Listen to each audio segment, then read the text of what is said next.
Well, it depends what your expectations are. Are they a significant contender for the Super Bowl? No, that's not enough. To win the NFC East, yeah, that's plenty, because the division is so bad. If they weren't last in the NFL in drop passes, they would already be in first place and be set up to make the run towards the division title as we head down the stretch. Now it's, you figure worst case scenario, they'll need 8 wins, possibly 9, and 9, simple math says they would have to go 6-3. That's pretty difficult the way they've been playing football. And the first thing to go in that direction is obviously the drops have to stop. And it starts with those receivers, because Chip Kelly's not going to go away from his philosophy. We talk about that all the time. And his philosophy is he wants 3 wide receivers out there far more often than not. Well, obviously they're going to get Aguilar. It looks like he was back at practice today. I would anticipate that he plays. Jordan Matthews said last week or 2 weeks ago, embarrassing. Chip Kelly mentioned it was the number one problem. Obviously, you asked the question, what can you do about the drops? You just got to catch the football when it's thrown to you. There's nothing you can do about it. But moving forward, do we see any chain of command with the wide receivers being different? No, you have what you have at this point of the season, and you're not going to find guys on the street. You're not going to see huge improvement. The one aspect they're hoping for is the second half of his rookie season is that Nelson Aguilar starts to get it. And we got a chance to talk to him in his locker after practice today, and he is an impressive kid. He gets it. He understands he hasn't performed well to this point. And he understands what he has to do, and he's got to sharpen up on his technique, run better routes, create more separation, and catch the football. He's the one guy you look that says, this can be a pretty good player in the NFL. The other ones, they are what they are. You hope Jordan Matthews can improve in catching the football, but he's going to be a slot receiver.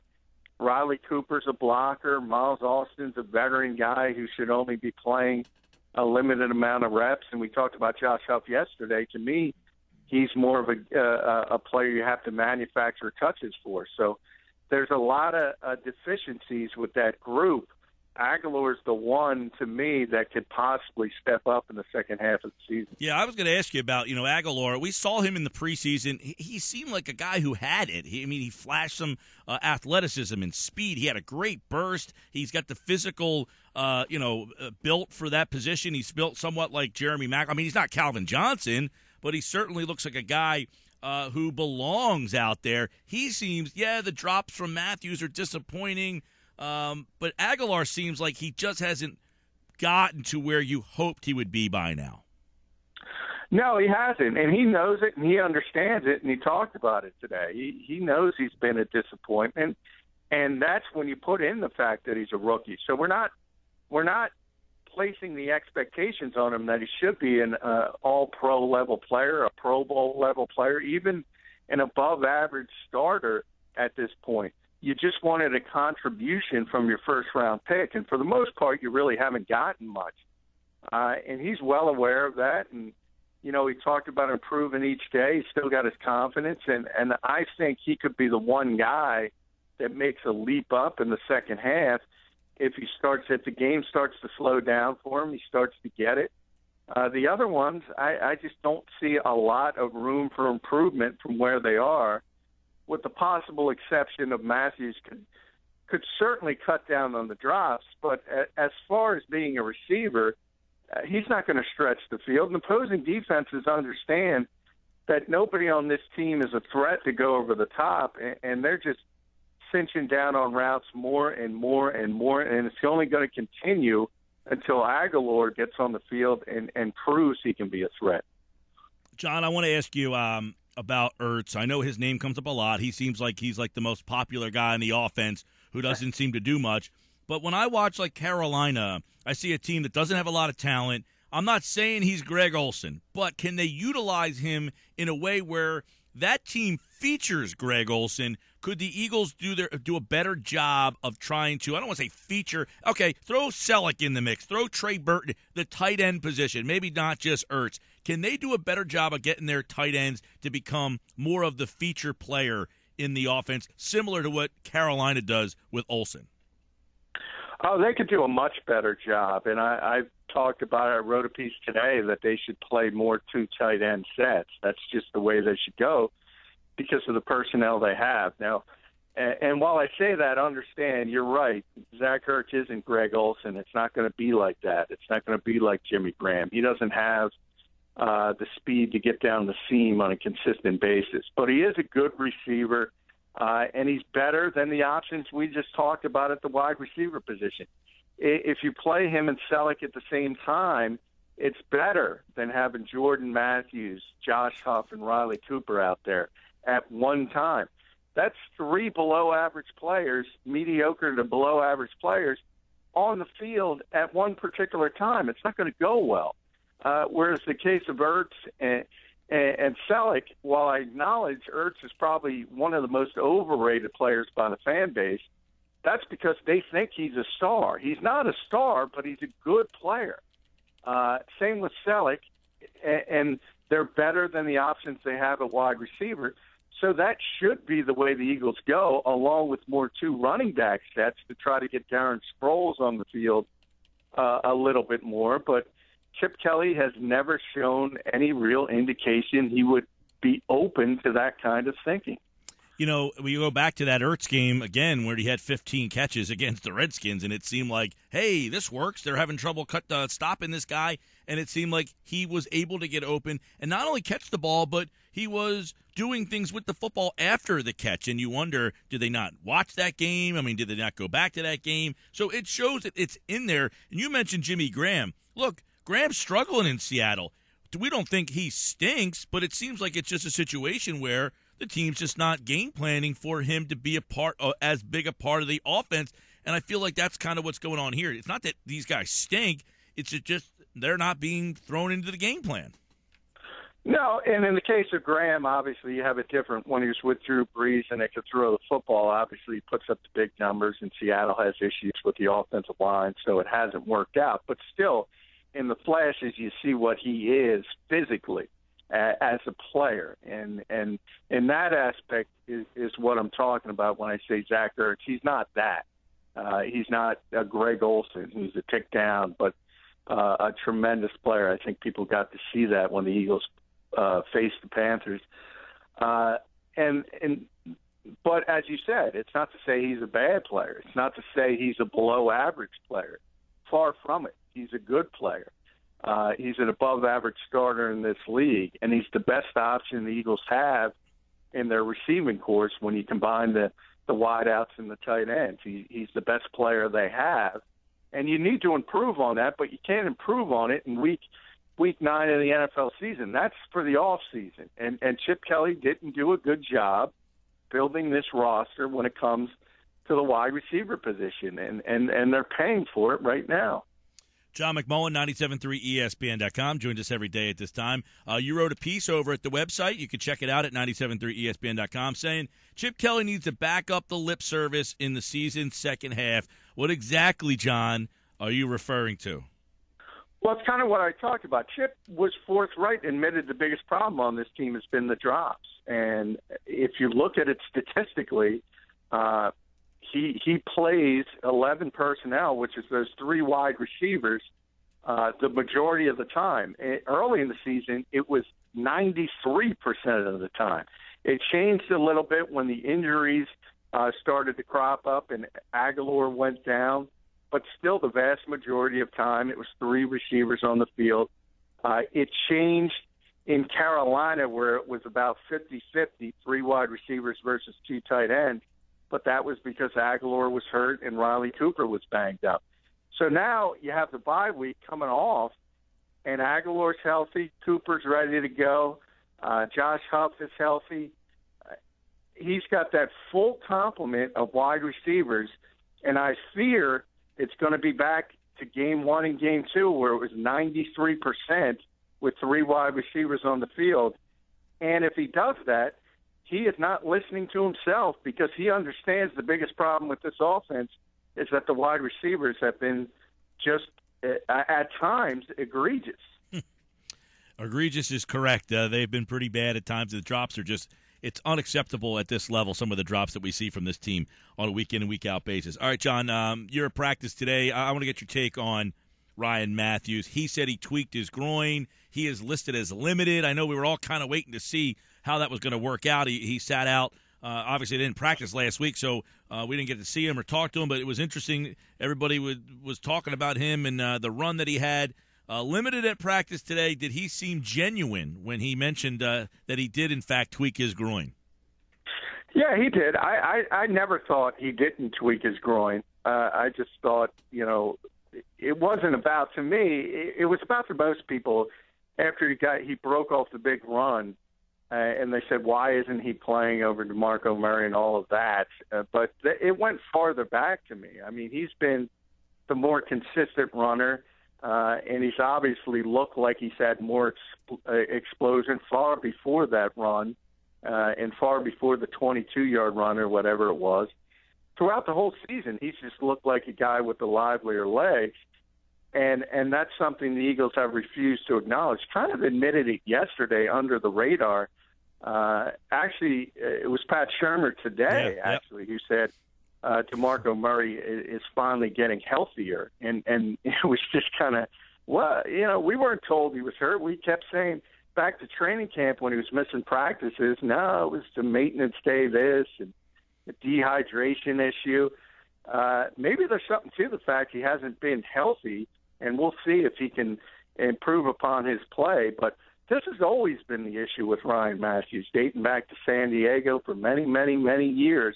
And why I've said from day one, he can't be the starting running back, because if he is, he's going to get hurt. It's his history, and that's the reality of the situation. Yeah, and I don't know that specifically myself, John, I don't know that he has to be quote-unquote the starter, but I think 20-9 split seems a little egregious when one guy is clearly giving you a little bit more a little bit of a jolt in your offense specifically for an offense that's really, if this offense wasn't struggling, when we talk about execution and the problems with the offensive line, he limits your execution having to be on par. I mean, because he gives you a little bit more. I'm not saying he has to carry the ball 25 times. He's not Emmitt Smith in his prime, but 9 carries as opposed to 20 for the other guy seems to be an egregious split. Yeah, and I've often advocated go with the hot hand. You have two good running backs, and if they're completely healthy, you kind of have the feel for the game, and you go with the hot hand, and that's how the Eagles should go about it. Well, and John, I would even advocate if you want to start Matthews in the first half, let him be and then end the game with Murray. Let him be the guy that runs the game out when you have that lead, because Matthews was dynamic early. Let Murray grind it out late, so you can kind of get a 50-50 split. Yeah, I mean, I think for running backs, they like to get a feel for the game, and specifically running backs like Murray. If you think about the true bell cows who can handle it 25, 30 times, you go back to, and really in the days of Emmitt Smith, you mentioned, he was that type of back who maybe it didn't look all that impressive in the first half, but by the fourth quarter you were dead, and all of a sudden he breaks out the big run. You've seen it for years with Adrian Peterson, the big, powerful back who just, grinds and grinds. His nickname's all day for a reason, because he's still fourth quarter, and most defenses aren't. And that's what that's what great running backs do. So I understand the feel aspect of it, and I understand why they've gone with DeMarco Murray. But that's where I say as a coach, don't leave it in the hands of Deuce Staley. If the other guy's hot, and he looks like he's going to have a huge day, there's nothing on the books that says you can't play Ryan Matthews. It's not illegal. You're not going to be indicted for it. And you can go up to Deuce Staley and say, you know what? This guy's really running well today. Let's keep him in the football game. That's what a head coach should do. Well, and today it sounded like Pat Shurmur kind of, he was asked, can you hop on the radio and overrule Deuce Staley about the snaps? And Shurmur kind of said, well, I think that's all a little misunderstood. We go into the game, we sit down. Does it sound like Shurmur and Kelly are not on the same page the way this all works? Yeah, if it is misunderstood, it's only misunderstood because that's what the head coach told it, and we're taking him at his word. There's no misunderstanding. That's what Chip Kelly said. He's the head coach of the football team. Nobody misunderstood it. If he lied to us, that's a different set of circumstances, and only obviously the brain trust of that organization knows. I don't know of a head coach who wouldn't feel comfortable overruling an assistant, certainly a lower level assistant like a running back coach. So there's no question if Chip Kelly wants to overrule Deuce Staley, he certainly can. Pat Shurmur certainly can. And the fact that they haven't either speaks to the fact that they do have a lot of respect for what Deuce does, and I believe they do. I'm willing to acknowledge they like him and they think he's good at what he does, but again, you're the head coach for a reason. He has, John. They did, John, today on defense, I think, ask about the defensive side of the ball. Is it Billy Davis who's going to put the guys in, or does the linebacker coach make the rotations? And I believe, if memory serves, they indicated that the linebacker coach is the guy who will be putting those guys out in the field, not Davis, right? Yeah, and you know, part of that is misunderstood in the fact that in a case where you're Bill Davis and you're the defensive coordinator, you're calling the defenses, you're concentrating on that. You want to delegate and you want to leave it up to your linebackers coach, and that's what you do during the week. And you add into the fact that that's their deepest position, so they feel comfortable, whether it's Alonzo or Kendricks or Rhines or Hicks, they feel comfortable with those players. But if two, for instance, were playing much better than the other two, you could bet that Bill Davis would let people know, look, these guys got to be on the field. And that's where it comes into it. Same thing with Chip Kelly in the offense. Now, I've advocated, as you know, he should give up the play calling altogether so he can handle this stuff on the mechanisms of game day. But certainly that's not going to happen. I just don't think people don't realize how fast an NFL sideline runs. And if you think about 40 seconds between live action and plays, you know, when the real bullets are flying, it's tough to make decisions. And then when you're calling the plays, you don't have the overview of the whole football team. I think the best coaches are the ones that have coordinators that are calling the plays. John McMullen, 97.3 ESPN.com. He's got a piece up on Chip Kelly right now. Of course, all the bye week breakdowns are over there as well. And, you know, they did ask Shurmur today, you know, about the hot hand. He said, yeah, we go with the hot hand. It doesn't seem that they are following what he says, though. It kind of goes to what you were writing about, the lip service there that they continue to give us because they're not going with the hot hand. Guy runs for a 63-yard touchdown. Give my man the ball the next play, man. Give the ball. Well, and that's where the groin narrative comes into it. So perhaps he was hurt, and that's, you know, it's certainly a possibility because he is limited, and certainly the history would indicate that an injury is certainly possible on the resume of Ryan Matthews. So I believe that part of it. And that's why I go past that game and the obvious situation with the big run, because it's been consistent. While you obviously don't have the 63-yard run every week, from basically day one, Ryan Matthews has looked like the more explosive back, and he hasn't touched the football enough when he was healthy. And that's what I kind of fall back to. All right. Of course, a big week in the NFL. Eagles and the Cowboys. We got the Giants. Obviously, looking to get JPP back, possibly Prince Amukamara. Their defense getting a little bit of a jump over there. And then the Redskins, they're going to play the New England Patriots. They hope to get Deshaun Jackson back. So the NFC East getting pieces back. The Eagles getting Kiko Alonso back. Hopefully, Jason Peters will have a practice report for those guys on tomorrow's show when we talk to John here on the Sports Bash 97.3 ESPN. All right, John, have a great night, pal. All right, you too. Thanks. And by the way, did you make any money off that free play? Because I sure didn't. Zero. Right. I saw you cash. I saw you cash out $1. Cash out $1. All right. Just because I felt like the Golden Nugget deserved to give me $1. They owed you something. That was all right. Free play over there. Golden Gridiron, had a lot of fun with that last night. John and I hitting the slots like old times there. All right, pal. Take care. All right. Thanks, Mike.